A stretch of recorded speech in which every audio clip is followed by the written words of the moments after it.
আচ্ছা দেখো, তোমাদেরকে প্রথমবার আমরা বলেছিলাম না যে 2025-এর ইলিশ উৎসবটা একটু অন্য রকমভাবে করা হবে, সেটাই আজকে তোমাদের এই দ্বিতীয় পার্ট তোমাদেরকে দেখাবো।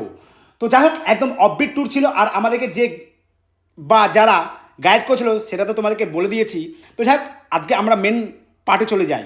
তো দ্বিতীয় দিনে একদম সকালবেলা আমরা নৌকা করে চলে গেছিলাম গভীর জঙ্গলে। সেখানে প্রথমে গিয়ে আমরা একটু হই হুল্লোড় করে এই কেওড়া ফল এটা সেটা করলাম।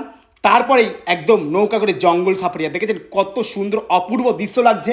তো চলুন না আমরা একবার এই 2025 ইলিশ উৎসবে একটু অন্যরকমভাবে ট্যুরটা করি, যাতে আমাদের মনটাও শান্ত হয়, আর ইলিশ মাছ তো জমিয়ে কষিয়ে খাবো। তো যাই হোক, জঙ্গল সাফারি করতে করতে একদম নৌকা থেকে বোর্ডে উঠতে না উঠতেই সকালবেলা আমাদের হাতে চলে এসেছিল টিফিন। তারপর আমরা এসে পৌঁছেছিলাম সজনেখালি।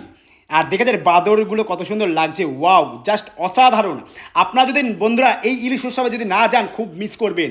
আর যে ট্রাভেলসের সঙ্গে গিয়েছিলাম, ডিসক্রিপশনে তো নাম্বার দিয়ে দিলাম, আপনারা অবশ্যই যোগাযোগ করে নেবেন।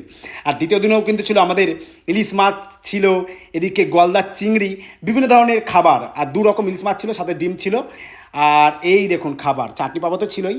তারপর দোবাকিতে এসে পৌঁছেছিলাম, আর দোপাকিটাও জাস্ট অসাধারণ লেগেছিল। এদিকে সন্ধ্যা হতে না হতে আবার ঝুমুর নৃত্য। তো ভিডিওগুলো কেমন লাগছে তোমরা অবশ্যই বলবে। আর রাতের ডিনারে ছিল একদম সরু চালের ভাত, আর এদিকে মাংস। আর দেখেছেন কত লোক, কত সমাগম। আর আবারও বলি যে ট্রাভেলসের সঙ্গে আমরা গিয়েছিলাম, জাস্ট দুর্দান্ত। তো ডিসক্রিপশনে নাম্বার থাকলে